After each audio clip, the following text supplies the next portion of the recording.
Hi friend, good morning. How are you? Fine. ये video basically जो AIIMS CRE की vacancy भर रहे हैं बच्चे, उनके तरफ से काफ़ी रिक्वेस्ट आया कि सर कैसे वैकेंसी भरें, उसका एक वीडियो बना दीजिए। तो हमेशा से अरविंद फाउंडेशन का सपोर्ट आप लोग के साथ रहा है, मेरा खासकर सपोर्ट रहा है। तो मैं आपको इस वीडियो में कंप्लीट वैकेंसी कैसे भरेंगे, क्योंकि 90% चांस गलती होने के रहते हैं और बच्चे बाद में सिलेक्शन होने के बाद डीवी के वक्त, ज्वाइनिंग के वक्त रह जाते हैं। ऐसे कई बच्चे, मैंने बताया एम्स रायपुर में केवल एक क्वालिफिकेशन सर्टिफिकेट अपलोड नहीं, केवल टिक नहीं करने के कारण, अपलोड छोड़िए, केवल एस नहीं टिक किया, उसके कारण ज्वाइनिंग नहीं हुई बच्चों की। और एक बच्चे ने, जितनी भी हॉस्पिटल अटेंडेंट की पोस्ट थी उसमें 2 बच्चे का ज्वाइनिंग लिया, उन्होंने गलती से इस करके अपलोड कर दिया था वहां, जबकि जबकि वहां क्वालिफिकेशन सबमिट करने का, कोई अपलोड करने का ऑप्शन नहीं था। एक्सपीरियंस में ही कुछ बच्चों ने अपलोड कर दिया था तो वो मान लिया। लेकिन जो बच्चे ने देखा कि है ही नहीं अपलोड करने का ऑप्शन, तो भाई हम कैसे अपलोड करें, उनकी ज्वाइनिंग नहीं लिया। हालांकि वो कोर्ट केस चल रहा है और बच्चों की ज्वाइनिंग हो जाएगी, हम भी उनके साथ हैं। तो ज्वाइनिंग हो जाएगी, कोर्ट केस बच्चे कर दिए हैं और चल रहा है तारीख। हमारी पूरी ये है कि बच्चों की ज्वाइनिंग हो जाएगी, लेकिन आपने वो गलती नहीं करना है ना। तो इसीलिए मैं सोचा ये काफ़ी इंपॉर्टेंट है आप लोग के लिए एक वीडियो मेरे तरफ से, आप लोग के लिए, कि जो भी बच्चे एम्स की वैकेंसी भर रहे हैं, पोस्ट कौन सा भर रहे हैं उससे मतलब नहीं है, लेकिन जो भी पोस्ट भर रहे हैं उसमें गलती ना करें। और पोस्ट भी भरने का इसमें, इस वीडियो का एक और फायदा है कि कई बच्चे कंफ्यूज हो रहे हैं कि क्या अलग अलग पोस्ट के लिए अलग अलग वैकेंसी भरी जाएगी, अलग क्या हम एक बार में दो पोस्ट भर सकते हैं, 2 या 3 पोस्ट भर सकते हैं, क्या हमारा एग्जाम एक साथ तो नहीं हो जाएगा, तो कैंसिल तो नहीं हो जाएगा बाकी। तो ये सब भी आप जब अभी फॉर्म मैं बताऊंगा तो आप देखेंगे, है ना। और आपको मैंने पहले वीडियो में बता दिया कि इस बार डोमेन के 75 क्वेश्चन आएंगे, मतलब 400 नंबर में 300 नंबर डोमेन, केवल 25 क्वेश्चन ही जनरल एप्टीट्यूड मैथ इंग्लिश का रहेगा। और डोमेन की पूरी तैयारी अरविंद फाउंडेशन के साथ ही करनी है। 20 जनवरी से बैच चलेगा 20 फरवरी तक, जिसमें 20 क्लासेस हम कराएंगे, जो डोमेन का 300 मार्क्स कवर करेगा पूरा, है ना। आपको इधर उधर कहीं नहीं भटकना। कुछ लोग फर्जी 75 में 75, अरे अभी सिलेबस नहीं आया, कैसे तुम जान गए 75 में 75, है ना। गलत जगह मत पढ़िए, पहले का रिकॉर्डेड मटेरियल में मत पढ़िए। इस बार का सिलेबस पूरी तरह अलग है, डोमेन के क्वेश्चन पे ही पूरा रिजल्ट है। कुछ ऐसा भी पहले हुआ कि बिना डोमेन के भी एम्स रायपुर वगैरह में क्वेश्चन ही नहीं आए थे पहले डोमेन से, है ना। तो बच्चे बिना डोमेन के ही सेलेक्ट हुए, लेकिन अब एम्स ने देखा कि बच्चे आ तो रहे हैं लेकिन टेक्निकल नॉलेज कम है, तो टेक्निकल क्वेश्चन बढ़ा दो, 75% क्वेश्चन डोमेन से रखो, और केवल मैथ इंग्लिश जनरल एप्टीट्यूड 25 कर लो। केवल 25 से आप क्वालिफाई भी नहीं कर सकते, क्योंकि minimum qualifying marks 40% for general, 35% for OBC, और SC ST के लिए 30% है। तो 25% जब क्वेश्चन एप्टीट्यूड, जनरल एप्टीट्यूड का रहेगा, तो 30, 35 और 40% कैसे आप लाएंगे। ये तो मैं केवल क्वालिफाइंग की बात कर रहा हूँ, कट ऑफ की बात नहीं कर रहा। कट ऑफ के लिए तो आपको डोमेन में निश्चित तौर से अरविंद फाउंडेशन की क्लास लेके और अच्छा परफॉर्म करना पड़ेगा। कंपटीशन पहले से थोड़ा बढ़ते जा रहा है ना। पहली बार में लोग 100 में 30 नंबर 40 नंबर लाए, ज्वाइनिंग हो गई, लेकिन इस बार 400 क्वेश्चन आए, 400 नंबर के एग्जाम होंगे, 100 क्वेश्चन में कम से कम 70 क्वेश्चन का टारगेट लेके चलना पड़ेगा। आप 20 यदि उसमें 25 में 20 यदि जनरल मैथ जनरल एप्टीट्यूड में कर रहे हैं, तो 75 में कम से कम 40 क्वेश्चन डोमेन के करने होंगे आपको, है ना। उसमें हमारा ही सहयोग रहेगा। और केवल 1500 में, 1499 में हम वो आपको डोमेन की तैयारी 20 क्लास कराएंगे। 26 फरवरी से एग्जाम है, तो 20 जनवरी से 20 फरवरी तक में हम सारी क्लास करा देंगे 20 आपको, और सारे नोट्स वगैरह दे देंगे। आप पूरी तरह पढ़ के 26 फरवरी से 28 फरवरी जो एग्जाम होने वाला है, उसमें निश्चित तौर से आप अपना रिजल्ट पक्का करेंगे। अरविंद फाउंडेशन का ही हर बार दबदबा रहा है, पिछले बार भी, है ना। तो इस बार भी अरविंद फाउंडेशन का ही दबदबा रहेगा। तो अभी बैच के लिए जो आपको डोमेन बैच के लिए इनरोल करना है, उसके लिए मैं बताऊंगा कल या परसों में कैसे इनरोल करना है, कहाँ से इनरोल करना है। अभी जस्ट आप पहले फॉर्म भरो सही से। पहला चीज, फर्स्ट थिंग फर्स्ट, पहला चीज पहले करो, फॉर्म सही भरो, गलत नहीं, है ना। यदि आपके पास क्वालिफिकेशन नहीं है अभी तक किसी बच्चे के पास, तो पहले क्वालिफिकेशन, अभी 31 जनवरी तक का क्वालिफिकेशन वैलिड है। तो अभी आप फर्स्ट एड कोर्स नहीं किया है या कोई और एक्सपीरियंस में अभी 1 साल पूरा नहीं हो रहा, 2-4 दिन में हो जाएगा, और 1 साल में कम रहा है यदि ओटी असिस्टेंट का, तो वो सब आप 20 तारीख तक कर लो। 20 से 31 तक आराम से फॉर्म भर लेना, है ना, बिना गलती किए हुए हमारे इस वीडियो को देख के, है ना। उसके बाद आप तैयारी, 20 के बाद हम इसीलिए बैच चला रहे हैं कि अभी बैच बिना सिलेबस भी नहीं अभी आया, सिलेबस भी 20 तारीख तक ही डिटेल आएगा। तो बिना सिलेबस का ऐसे फर्जी बैच चलाने का कोई मतलब नहीं है जो आपके काम ना आए, है ना। चलिए, तो सबसे पहला स्टेप क्या है फॉर्म भरने का? emsexams.ac.in is official website. You have to open this website first of all. Okay, आपको सबसे पहले ये वेबसाइट ओपन करना है। उसके बाद कहां जाना है? रिक्रूटमेंट पे क्लिक करना है। Just click on recruitment. कहां जाना है रिक्रूटमेंट में? कॉमन रिक्रूटमेंट एग्जामिनेशन, सीआरई में जाना है ना। उसके बाद आपको इसमें कहा जाना है? आप आप ये देख सकते हैं, ये जो अपना है कॉमन रिक्रूटमेंट एग्जामिनेशन, है ना, इसमें जाना है अपने को, है ना।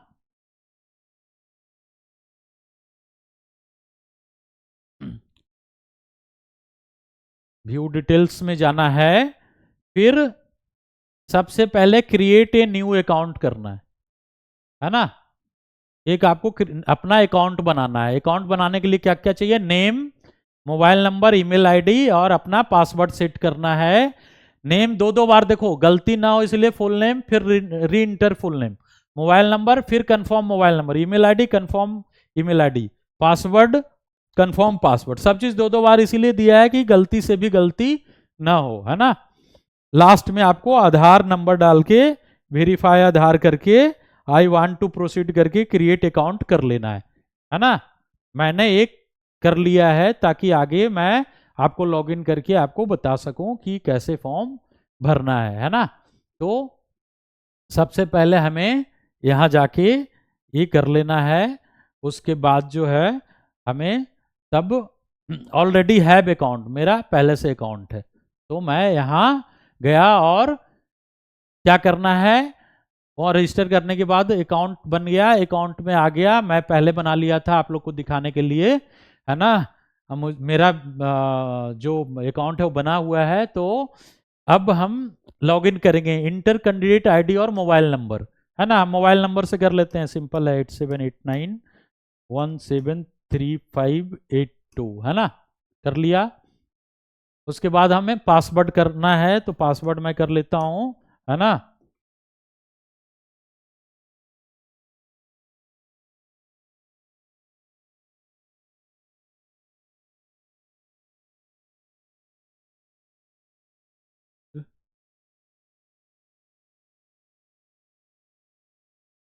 लॉगिन, है ना, ये लॉगिन हो गया, है ना।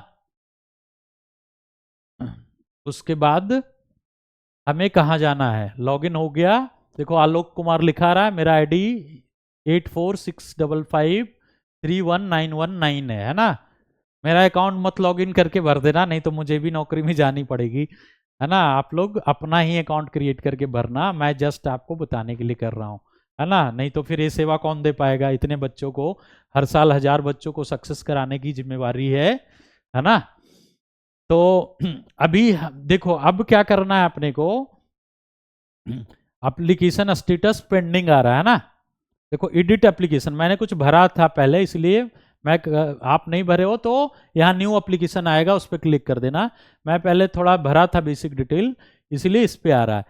अब हम लोग बेसिक डिटेल पे देखो, मैं थोड़ा सा में एडिट एप्लीकेशन पे जाता हूँ मैं, है ना, और इसमें आपको शुरू से दिखाता हूँ। एक्चुअल में क्या है ना कि मैंने कुछ ऑलरेडी भरे हुए हैं थे, तो मैं बैक जाता हूँ, है ना, मैं 4-5 स्टेप भरा हुआ था, तो मैं यहाँ आ गया बेसिक डिटेल्स पे। क्या जो सबसे इंपॉर्टेंट है वो बेसिक डिटेल ही है वैकेंसी का, क्योंकि इसी में उन्होंने पहले कौन सा कैटेगरी के लिए अप्लाई करोगे और क्या क्या क्वालिफिकेशन है वो यही कर दिया है पहला स्टेज में, है ना। तो ये सबसे जरूरी है आपके लिए, है ना। बेसिक डिटेल्स में सबसे पहला पॉइंट फॉर अप्लाइड पोस्ट, ये सबसे इंपॉर्टेंट है, इसी को हमें सही सेलेक्ट करना है।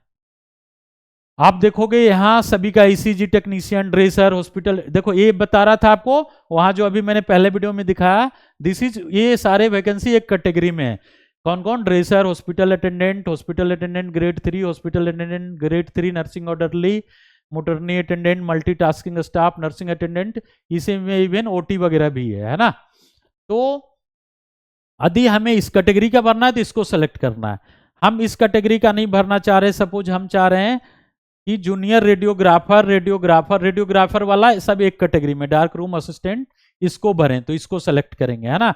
लैब अटेंडेंट का जितना है, जैसे मैं बता रहा था उस समय, वो सभी junior medical laboratory technician, senior medical laboratory, सब एक कैटेगरी में, है ना। मतलब एक ही वैकेंसी एक कैटेगरी वाला सेलेक्ट करने से हमारा उस कैटेगरी में जो भी वैकेंसी है उसके लिए एक ही एप्लीकेशन फॉर्म सबमिट करना पड़ेगा।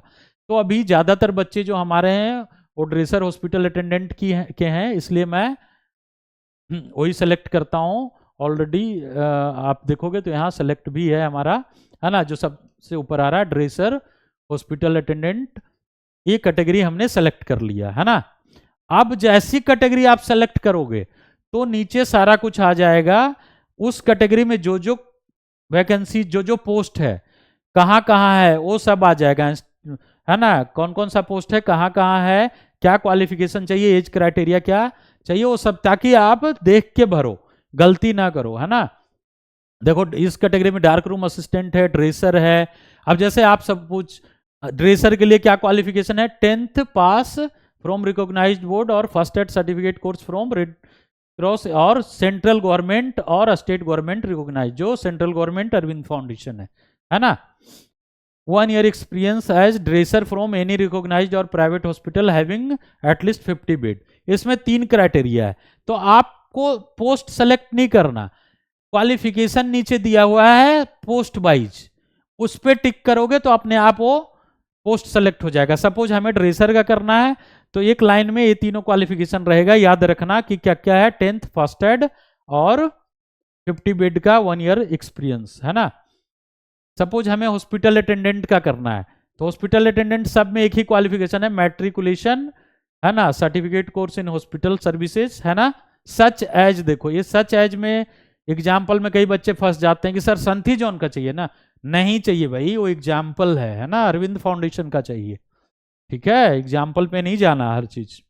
तो हॉस्पिटल अटेंडेंट ग्रेड 3, जितने भी एम्स रायबरेली, एम्स बिलासपुर, सब में एक ही क्वालिफिकेशन है, एक्सपीरियंस इसमें डिजायरेबल है ना। जिसमें एक्सपीरियंस है आपको एक्सपीरियंस सर्टिफिकेट भी रेडी रखना है, क्वालिफिकेशन सर्टिफिकेट भी रेडी रखना है, जो यहां सेलेक्ट करोगे फिर आगे वो अपलोड भी करना है अपने को, है ना। तो आप देखो कि हॉस्पिटल अटेंडेंट ग्रेड 3 जितने भी हैं, एम्स गुवाहाटी में भी है तो सेम ही क्वालिफिकेशन है, जिसमें सेम है इसके लिए, इन सभी पोस्ट के लिए एक ही लाइन लिखा रहेगा, matriculation plus hospital services course, है ना। तो वो हम सेलेक्ट करेंगे तो जितने वो क्वालिफिकेशन सेलेक्ट करेंगे तो जितने उस क्वालिफिकेशन से जो जो पोस्ट मैच कर रहा है वो अपने आप फिल हो जाएगा हमारा, है ना, वो सेलेक्ट हो जाएगा। हॉस्पिटल अटेंडेंट नर्सिंग ऑर्डरली, इसमें भी वही है ना। एम्स कल्याणी में भी वही है, देखो matriculation plus certificate course in hospital attendant, है ना। स्ट्रेचर वेयरली, जो भी एम्स जोधपुर अलग अपना लिखता है, एम्स हॉस्पिटल अटेंडेंट, लेकिन सेमी क्वालिफिकेशन है। हाउसकीपर का जैसे देखो अलग है, मैट्रिकुलेशन और equivalent qualification from a recognised board with 3 years experience in running hostel और कैंटीन, तो इसका अलग आएगा क्वालिफिकेशन, है ना। जूनियर वार्डन का है, देखो matriculation from recognised board, experience in store keeping, है ना। अटॉर्नी अटेंडेंट का matriculation from a recognised board और यूनिवर्सिटी, बस यही है। डिजायरेबल पे नहीं जाना है अपने को, डिजायरेबल नहीं पढ़ना, है ना। तो देखो मैट्रिकुलेशन वाला लाइन सेलेक्ट करोगे, मैट्रिकुलेशन तो सबके पास है, जो हॉस्पिटल अटेंडेंट का भरेगा उसके पास भी मैट्रिकुलेशन है, तो आप मैट्रिकुलेशन वाला भी लाइन सेलेक्ट कर सकते हो, ताकि मोटरनी अटेंडेंट भी आपका भरा जाए, ऑप्शन बढ़ गया, है ना। हॉस्पिटल अटेंडेंट की सीट के अलावा भी जो क्वालिफिकेशन है हमारे पास, जो सिंपल 10th पे है, तो हम वो क्यों छोड़ें, उसको भी क्लियर, उसको भी टिक कर लेंगे ना। मैट्रिक, इसमें देखो क्या है, केवल मैट्रिकुलेशन है ना, मैंडेटरी में matriculation from a recognised board, और कुछ नहीं मांग रहा, तो 10th तो है ही सबके पास, तो इसको क्यों छोड़ना, है ना। एम्स मंगलागिरी, एम्स नागपुर 2 जगह है ना। देखो यहाँ भी एम्स बिलासपुर में भी है, तो इसको नहीं छोड़ना अपने को। एमटीएस जैसे देखो, एम्स भटिंडा में एमटीएस का है, matriculation certificate course in hospital services, ये सेम ही है, जो हॉस्पिटल अटेंडेंट का था उसी का नाम एमटीएस इसने दे दिया, है ना। तो एमटीएस क्यों हम छोड़े। दूसरा एमटीएस देखो मैट्रिकुलेशन पे ही है ना, regional institute of medical sciences Imphal में, तो इसको भी नहीं छोड़ना अपने को, ये मैट्रिकुलेशन वाला भी भर देना है।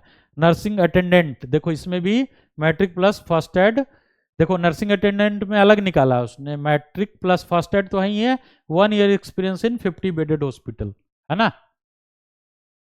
ऑफिस अटेंडेंट 10th पास और आईटीआई 10th है ही है, तो ये भी क्यों छोड़ना, ये भी भर सकते हैं हम, टिक मार सकते हैं, है ना।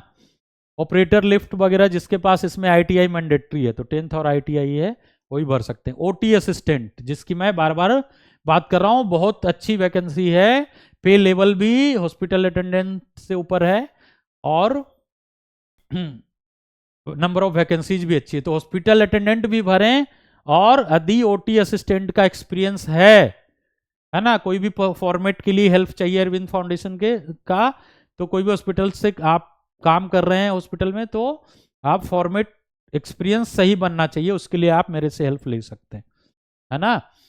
तो OT assistant senior secondary 10+2 with science और equivalent qualification from a recognised board with 1 year experience in OT of a recognised hospital. सबसे अच्छी बात है कि 50 बेडेड, 100 बेडेड, 200 बेडेड डिफाइन नहीं किया, और रिकॉग्नाइज्ड, वो आप हॉस्पिटल वाले से मांग सकते हैं कि तुम अपना रिकॉग्निशन सर्टिफिकेट दो, नहीं तो अरविंद फाउंडेशन आपका हेल्प करेगा, हम वेरीफाई कर देंगे कि this is hospital is recognised और नॉट।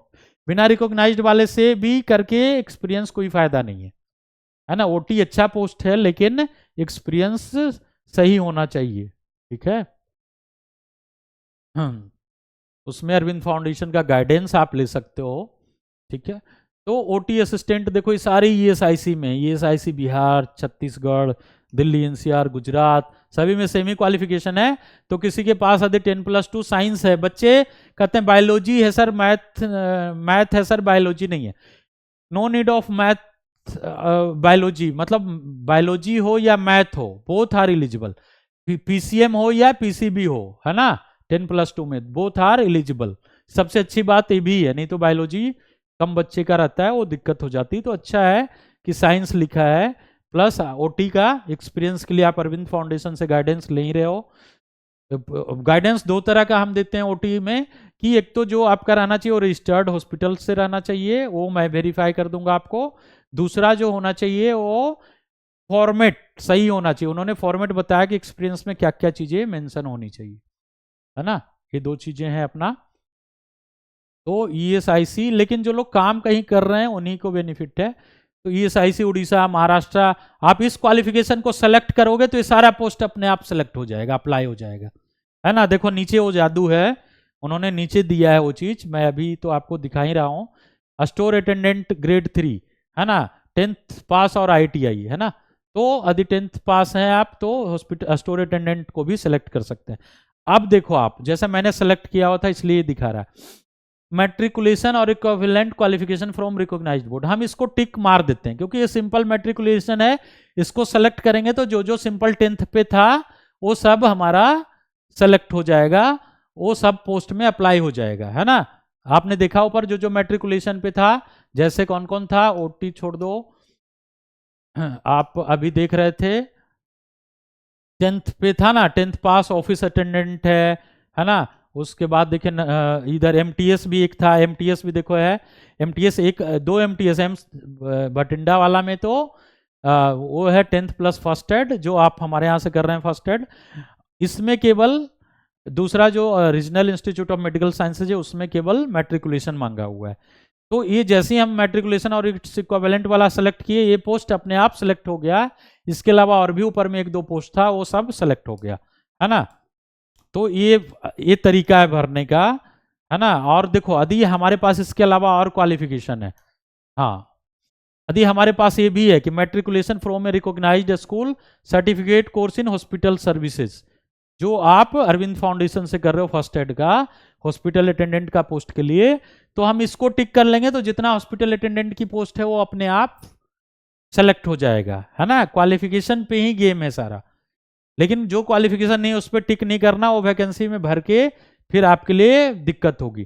फिर देखो जैसे मैट्रिकुलेशन और equivalent qualification from recognised board with 3 years experience in running hostel और कैंटीन, ये देखो वार्डन के लिए था। जो यदि आपके पास 3 इयर्स एक्सपीरियंस नहीं है हॉस्टल और कैंटीन का, तो आपको इसको टिक नहीं करना। इसको टिक करोगे वो पोस्ट अप्लाई हो जाएगा, फिर बाद में आप दिखा नहीं पाओगे, तो आप इस फालतू में आपका रिजल्ट खराब होगा, है ना। उसके बाद देखो जैसे स्टोर कीपर, स्टोर अटेंडेंट का था, matriculation from a recognised board, experience in store keeping public relation, है ना, तो नॉट लेस देन 1 ईयर। तो ये जिसके पास है स्टोर सिंपल, ये अच्छा है कि कोई भी स्टोर का है, मतलब कोई आईटीआई कॉलेज जैसे हम लोग का है और भी है, तो वो सब में जो काम कर रहा है वो लोग भी अप्लाई स्टोर कीपर का कर सकता है, इसमें टिक कर सकता है ना। उसी तरह देखो मैट्रिकुलेशन वाला तो हम टिक कर ही देंगे, क्योंकि मैट्रिकुलेशन जिसमें केवल मांग रहा है वो पोस्ट क्यों हम छोड़े, एक हमारा रेंज बढ़ जाएगा ना, समझ रहे हो आप ना, कि हम क्यों जो क्वालिफिकेशन है वो पोस्ट नहीं छोड़ना। ये नहीं सोचना कि हमें तो ओटी में ही नौकरी करनी है जी, है ना। ओटी तो है ही है, वो ऑप्शन बाद में आएगा चॉइस करने के लिए कि आप ओटी में करना चाह रहे हो, ईएसआईसी पटना में करना चाह रहे हो कि ईएसआई दिल्ली में करना चाह रहे हो, कि आप दूसरे पोस्ट के लिए करना चाह रहे हो। लेकिन मेरा ये मानना है कि जो यदि आपके पास जो जो क्वालिफिकेशन मैच कर रहा है वो भर दो। जैसे ओटी असिस्टेंट का देखो, ये सीनियर सेकेंडरी 10+2 विथ साइंस और equivalent qualification from a recognised board with 1 year experience in OT, है ना। तो ये हम क्यों छोड़ें, टिक कर देंगे, है ना। अब देखो ये जैसे है 10th pass from recognised board, certificate in first aid, यहां तक तो ठीक है। Minimum 6 month experience of working in OT, है ना। ये एक पोस्ट के लिए मांगा हुआ था, तो ये यदि है तीनों चीज तो हम इसको भी टिक कर देंगे, है ना। इसी तरह जब जो जो आप टिक करेंगे वो पोस्ट आपका अप्लाई हो जाएगा। सबसे बड़ा गेम यही है, एक कैटेगरी में पहले तो सबसे ऊपर फॉर पोस्ट अप्लाइड में एक कैटेगरी में जो जो है वो आ जाएगा, उसमें फिर जो जो वैकेंसी वो दिखा देगा आपको। लेकिन क्वालिफिकेशन जो जो है, जो जो आप टिक करेंगे उस क्वालिफिकेशन पे जो जो वैकेंसी वो अपने आप अप्लाई हो जाएगा आपका, है ना। तो आपको क्वालिफिकेशन लेकिन सही से सेलेक्ट करना है, क्योंकि ये सारा जो जो मैंने टिक मारा वो आगे जाके हमें अपलोड करना है ना। आगे देखो फिर इसमें ऑलरेडी इसमें देखो बाकी जो डिटेल है, father's name, mother's name, gender, है ना। आर यू पीडब्ल्यूडी, यदि पीडब्ल्यूडी नहीं है, डिजेबिलिटी वगैरह नहीं है तो नो। कैटेगरी जो भी है, जनरल यू आर, कैटेगरी भी ध्यान से भरना है ना। ये सब में भी गलती से टिक नहीं मार देना है कि पीडब्ल्यूडी कैंडिडेट हैं जी, है ना, तो बाद में दिक्कत होगी आपको, बिल्कुल रिजल्ट खराब हो जाएगा। नेशनलिटी में इंडियन हो गया, date of state of domicile, जिस स्टेट का डोमिसाइल है ना। आईडी प्रूफ में आधार कार्ड, आधार कार्ड का आईडी नंबर डाल दीजिए, जो भी है। आधार कार्ड के अलावा भी कई ऑप्शन है, वोटर आईडी कार्ड है, पैन कार्ड है, जो भी है ना। आर यू एक्स सर्विसमैन, नहीं है तो नो कर दीजिए, हैं तो एस कर दीजिए, उसी हिसाब से आपका एक्स सर्विसमैन का बेनिफिट मिलेगा। Are you regular government servant, नहीं है तो नो, है ना। Are you employ of participating AIIMS, नहीं, है ना। मैरिटल स्टेटस, मैरिड अनमैरिड जो भी हैं। Have you orderly been domiciled in state of J&K, नहीं है तो नो, है ना। Are you service clerk in the last year of their colour service इसमें नो कर दीजिए, जो भी डिफेंस पर्सनल में नो, यदि नहीं है तो नो कर दीजिए। डेट ऑफ बर्थ भर दीजिए, अल्टरनेट मोबाइल नंबर भर दीजिए, है ना। परमानेंट एड्रेस भर दीजिए जो भी है, यहाँ से जाके उसमें कंट्री सेलेक्ट करना, स्टेट, सिटी, पिन कोड और एड्रेस भर देना है। यदि पोस्टल एड्रेस ये दोनों सेम है तो यहाँ टिक मार दीजिए, सेलेक्ट हो जाएगा, एंड सेव एंड नेक्स्ट पे चले जाइए, है ना। है ना। तो प्लीज क्या करा है, please check the eligibility criteria for the selected group of requirement. एक बार ये आपको अलर्ट करेगा कि जो तुमने एलिजिबिलिटी क्राइटेरिया के हिसाब से ही टिक किया है ना क्वालिफिकेशन, ऐसे तो नहीं कोई भी टिक कर दिया है। यदि आपको डाउट है तो एक बार कैंसिल करके फिर से देख लो, नहीं तो ओके हो तो कंफर्म कर दो, है ना। तो आप चले आओगे दूसरे स्टेज पे, क्वालिफिकेशन, है ना। जो जो सेलेक्ट किए हो वहां क्वालिफिकेशन की मेरे पास है, और जो जो एक्सपीरियंस, वो दोनों अपलोड करने हैं, भरने हैं डिटेल और अपलोड करने हैं, अटैच करने हैं, समझ गए। तो जैसे पहले क्वालिफिकेशन करना है, फिर एक्सपीरियंस करना है ना। तो जो भी क्वालिफिकेशन है वो आप सेलेक्ट कर यहाँ भर सकते हैं। जैसे हमने क्या भरा था पहले, फर्स्ट एड के लिए सपोज हमने भरा, है ना। तो नेम ऑफ डिग्री में फर्स्ट एड सर्टिफिकेट, है ना, फर्स्ट एड सर्टिफिकेट, ठीक है। सब्जेक्ट में यहाँ सब्जेक्ट जैसे साइंस, अब 10+2 OT का भर रहे हो तो साइंस वगैरह कर सकते हो, नहीं तो सिमिलर इसमें भी फर्स्ट एड हम भर देते हैं, है ना। FIRST फर्स्ट एड कर दिया, AID एड। यूनिवर्सिटी कॉलेज में श्री अरविंद फाउंडेशन कर दिया, है ना, श्री अरविंद फाउंडेशन,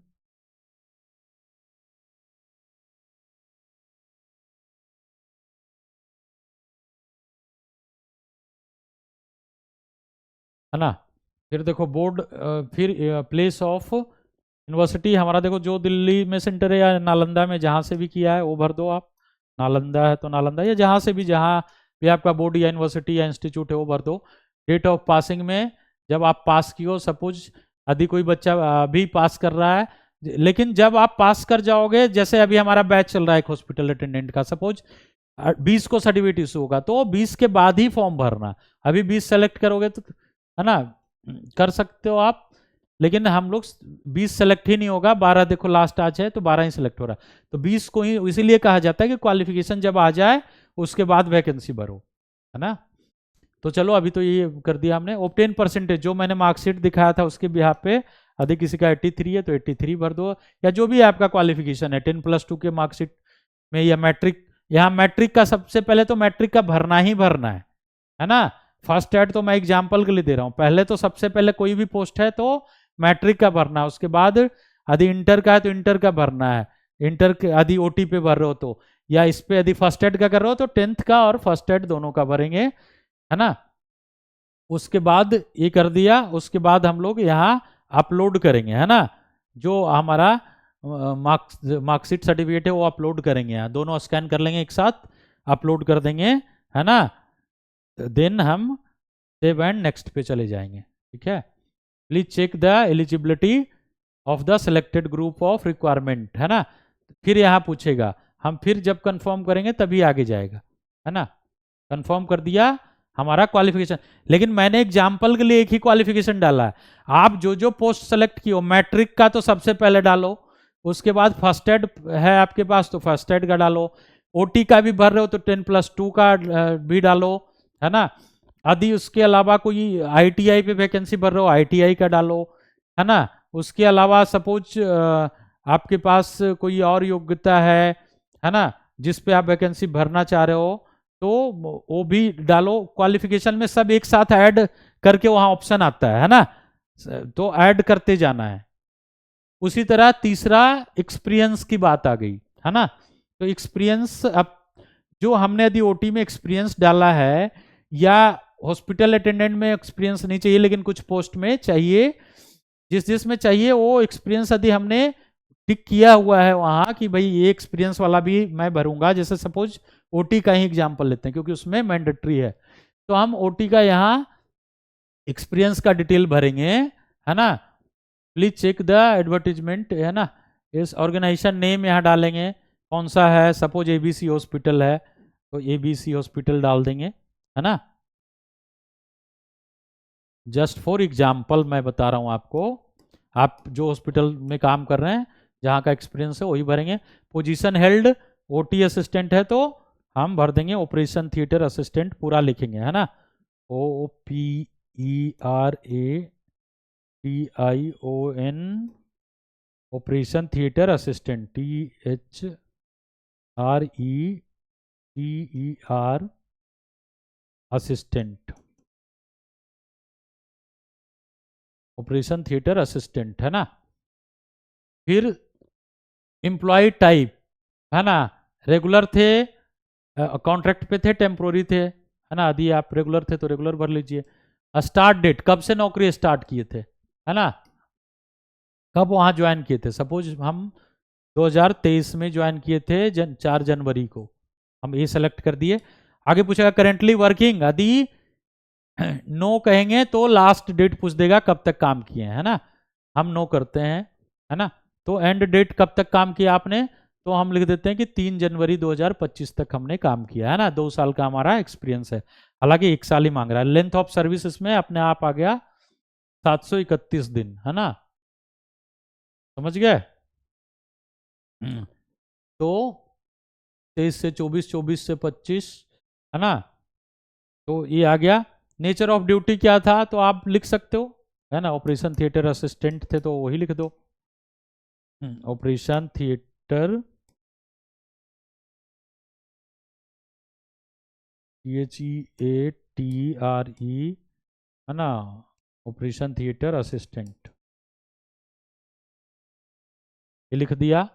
उसके बाद देखो अपलोड सर्टिफिकेट, यहाँ सर्टिफिकेट आपको अपलोड करने पड़ेंगे, है ना। Please upload certificate. अब देखो सेव एंड ऐड एक्सपीरियंस, यदि एक से मल्टीपल एक्सपीरियंस है ना, यदि आपने 6 महीना किसी हॉस्पिटल में किया, 6 महीना किसी में, तो वो भी यहाँ ऐड कर सकते हैं।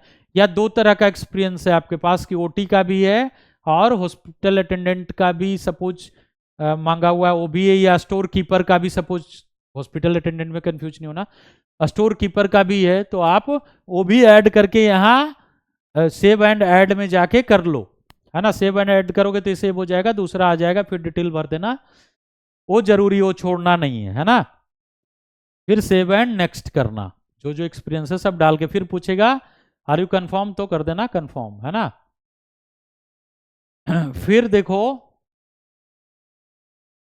अब आ रहा है जो एग्जामिनेशन सेंटर का चॉइस है, वो हमने जैसे पहला दिल्ली सेलेक्ट कर लिया, है ना, दूसरा हरियाणा सेलेक्ट कर लिया, ठीक है, दूसरा जो भी है आपको मध्य प्रदेश करना है वो कर लो, तीसरा राजस्थान कर दिया, चौथा में अपने आप लिखा रहेगा एनीवेयर इन इंडिया, मतलब 3 तो तुम्हारा चॉइस है, चौथा कहीं ना कहीं जहां आदि नहीं तीनों मैच किया तो कहीं ना कहीं आपको सेंटर देगा, है ना। इसको फिर हमने सेव एंड नेक्स्ट किया कंफर्म करके, फिर पेमेंट डिटेल आ गई, वो आपको पेमेंट करके फिर सबमिट कर देना है ना। पेमेंट करके स्टूडेंट पेमेंट करके अपलोड इमेज वगैरह करना है, जो फोटो सिग्नेचर वगैरह है वो करके देन सबमिट कर देना है, ठीक है ना।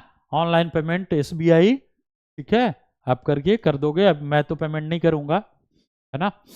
चलो, तो ये जरूरी था आपको बताना क्योंकि बहुत सारे बच्चे गलती कर रहे थे, है ना।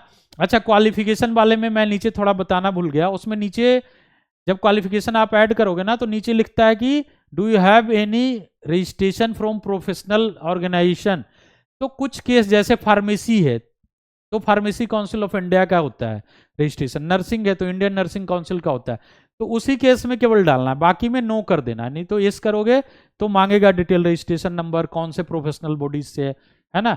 लेकिन अपना जो OT assistant hospital attendant dress है, ये सब में जरूरत नहीं है, तो वहां नो करके आगे बढ़ जाना, है ना।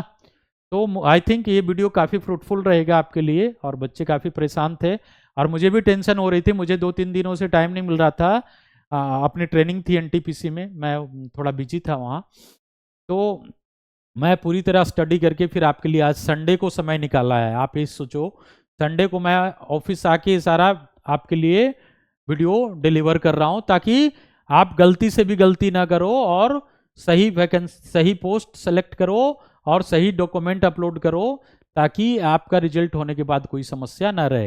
ये सारा गाइडेंस आपको अरविंद फाउंडेशन ही दे सकता है। और आप इन फ्यूचर आने वाले दिनों में सारी वैकेंसीज की तैयारी अरविंद फाउंडेशन कराएगी। इवन एमबीबीएस एग्जाम्स, जो नीट का एग्जाम है, जो आईआईटी जेई का है, जो vacancies group A, group B, group C, railways, SSC, सभी की तैयारी इसी प्लेटफॉर्म पे होगी। और एम्स का तो टारगेट हर साल का रहेगा ही, है ना। तो आप फॉर्म पहले बढ़िया से भरिए, फिर डोमेन बैच के लिए मैं कल परसों वीडियो डालूंगा, कल या परसों, तो आप उसको ज्वाइन कर लीजिएगा। 20 या 21 तारीख से हम बैच स्टार्ट कर देंगे। 20 बैच में, 20 क्लास में 2-2 घंटे का आपको सारा डोमेन की तैयारी करा देंगे, है ना। लेकिन अभी सबसे पहले सही योग्यता, सही एक्सपीरियंस पे आपने सही सेलेक्ट करके वैकेंसी भरनी है। पहला priority, first thing first. Okay, best of luck from Arvind foundation and from myself Alok, है ना। और आप सेलेक्ट होएं, अच्छे से वैकेंसी बने। मैं एम्स अभी भी पिछले बार वाले भी कई बच्चों से मिल के आया, बहुत खुशी होती है जब बच्चे बोलते हैं सर आपके मार्गदर्शन से लग गया, आपके कोचिंग क्लास से लग गया, आपके फर्स्ट एड सर्टिफिकेट पे लग गया, है ना। तो वही चीज आप लोग से सुनना चाहूंगा इस बार भी, जब और इतना फास्ट कोई वैकेंसी में ज्वाइनिंग नहीं होती। आप देख रहे हो पहले ही एग्जाम डेट आ गया फरवरी में, मार्च अप्रैल तक सारा कुछ काम हो जाना है। तो 1-2 महीना अभी डेडिकेटेड रूप से आपको लगे रहना है। मैं आपके साथ मैं भी लगा रहूंगा, है ना। Okay, thank you, bye bye.